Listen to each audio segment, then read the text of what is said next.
Hello student, video डाला था students level 1 regression का। तो मेरे एक स्टूडेंट ने, one of my student asked me a question कि ma'am why it is so. वहाँ पे हमने एक प्रॉपर्टी डिस्कस किया था related to your magnitude property and एक हमने सिग्नेचर प्रॉपर्टी डिस्कस किया था। सो स्टूडेंट्स, मुझे बहुत अच्छा लगा and I really want to reply. तो कमेंट सेक्शन में मैं रिप्लाई नहीं कर सकती, so I have replied it with the help of the video.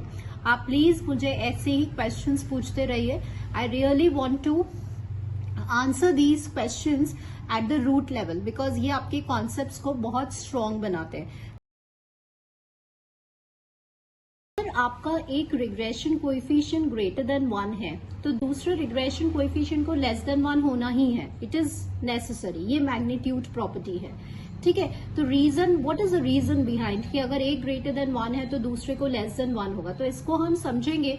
यहाँ पे मैंने कंप्लीट रीजन दिया है, लेकिन मैं ये आपको रीजन मैं आपको with the help of an example समझाना चाहूंगी।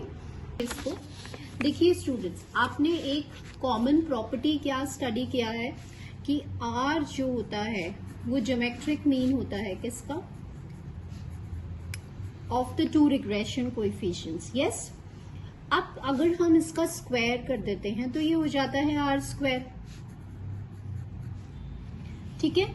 अब देखिए R की वैल्यू जो कोरिलेशन कोएफिशिएंट है उसकी लिमिट क्या होती है, -1 टू +1। अब सपोज अगर मुझे R वैल्यू चाहिए तो R स्क्वायर की वैल्यू कहां से कहां तक जाएगी, 0 से 1 तक जाएगी, ठीक है ना। मतलब R स्क्वायर को, अब R स्क्वायर पॉजिटिव है क्योंकि स्क्वायर है तो इसलिए पॉजिटिव होगा। तो बेसिकली हम क्या लिख रहे हैं कि R स्क्वायर को हमेशा कैसा होना है, 1 के इक्वल होना है या लेस देन 1 होना है। यस, तो अभी देखिए BYX डॉट BYX किसके इक्वल था, R स्क्वायर के, और R स्क्वायर की वैल्यू हमेशा कैसी होगी, 1 से छोटी होगी। नाउ तो अल्टीमेटली स्टूडेंट्स, अल्टीमेटली ये जो प्रोडक्ट होगा ना वो लेस देन इक्वल्स टू 1 होगा, ठीक है। अब सपोज अगर हम कहते हैं कि सपोज एक वैल्यू अगर ग्रेटर देन 1 है, अब ग्रेटर देन 1 में कोई भी नंबर सिलेक्ट कर रही हूँ, लेट्स से ये वैल्यू 2 है।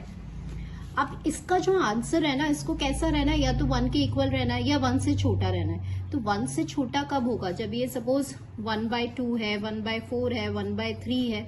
मतलब ये वैल्यू जब 1 से छोटी होगी तभी इसका प्रोडक्ट 1 से छोटा होगा।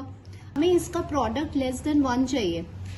तो अगर ये वैल्यू बड़ी है 1 से, 3 है, 4 है, 8 है, कुछ भी है, तो दूसरा वाला जो नंबर है ना वो 1 से बड़ा नहीं हो सकता। अगर सपोज 1 से बड़ा हुआ, लेट्स से 3 हुआ, तो ये तो 12 हो गया। 12 1 से छोटा नहीं होगा, ठीक है।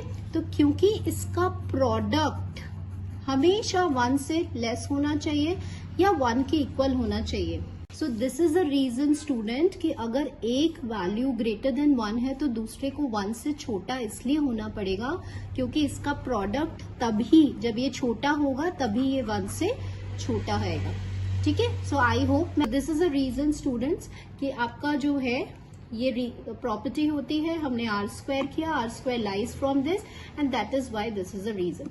अच्छा, सेकेंड क्वेश्चन क्या था कि अगर BYX ग्रेटर देन 0 है, सबके साइन सेम होने चाहिए। इसको आप ऐसे समझिए। दूसरी प्रॉपर्टी हमें समझनी है कि सारे जो रिग्रेशन कोएफिशिएंट्स हैं उनके साइन सेम क्यों होने चाहिए, what is the reason behind. तो ये भी अभी हम समझते हैं। तो आप मेरा लेवल 1 वाला जो वीडियो है उसको जरूर देखें। इस प्रॉपर्टी को सिग्नेचर प्रॉपर्टी कहते हैं। ये हमें क्वेश्चंस में बहुत हेल्प करती है। अब ये प्रॉपर्टी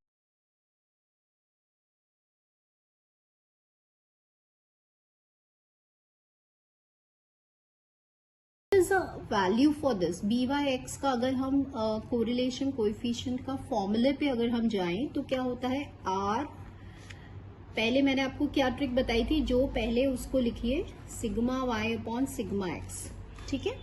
और इसका एक और फॉर्मूला मैंने आपको बताया था, covariance of variance of X। लेकिन अभी इसको याद नहीं करना, हमें सिर्फ इसको याद करना है। एक ही फॉर्मूला याद करिए। सिग्मा जो है ना उसे स्टैंडर्ड डेविएशन कहते हैं, ठीक है। तो यार स्टैंडर्ड डेविएशन ऑफ वेरिएंस को हमेशा कैसा रहना है, कैसा रहना है, हमेशा पॉजिटिव रहना है, ग्रेटर देन 0 रहना है। तो ये तो हमेशा पॉजिटिव रहेंगे। अब R जो है ना, R आर पॉजिटिव भी हो सकता है और नेगेटिव भी हो सकता है। एग्रीड? क्यों हो सकता है? पता है कि आर की वैल्यू कहां से कहां तक लाई करती है, यहां से यहां तक। तो अब अगर आर पॉजिटिव होगा तो बी वाई एक्स भी कैसा होगा स्टूडेंट्स? पॉजिटिव ही होगा। और अगर आर नेगेटिव होगा तो बी वाई एक्स भी कैसा होगा? नेगेटिव होगा। ठीक है ना? अब तो ये बात तो हमें समझ में आ गई कि जो साइन आर का है वो ही साइन इस रिग्रेशन कोएफिशिएंट का होगा। लेकिन मैंने आपको क्या बोला है? मैंने आपको ये समझाया है कि तीनों के साइन सेम हैं। अब देखो कैसे ये लिंक कर रहा है, कैसे ये कनेक्ट हो रहे हैं। देखिए बी एक्स वाई क्या था? R sigma X sigma Y. अब ये इनको तो हमेशा कैसा रहना है? पॉजिटिव रहना है। अब देखिए अगर ये पॉजिटिव तो ये भी पॉजिटिव, ये नेगेटिव तो ये भी नेगेटिव।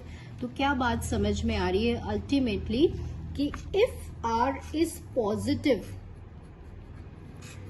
तो क्योंकि रिग्रेशन कोएफिशिएंट्स के दोनों फॉर्मूले किस पे डिपेंडेंट है? आर पे डिपेंडेंट है। तो इसका मतलब कि बी वाई एक्स भी पॉजिटिव होगा और बी एक्स वाई भी पॉजिटिव होगा and vice versa. So this is the reason कि हमने यहाँ पर सिग्नेचर प्रॉपर्टी में पढ़ा था कि सारे जो साइंस हैं रिग्रेशन कोएफिशिएंट्स के वो सेम होने चाहिए। अगर पॉजिटिव है तो पॉजिटिव और नेगेटिव है तो नेगेटिव। उसका रीजन वो उस फॉर्मूले से निकाला गया। ठीक है, सो मैं आपको एक्सप्लेन कर पाई what is the reason behind these two properties. So do like, share and subscribe my channel all the students. Thank you for watching this.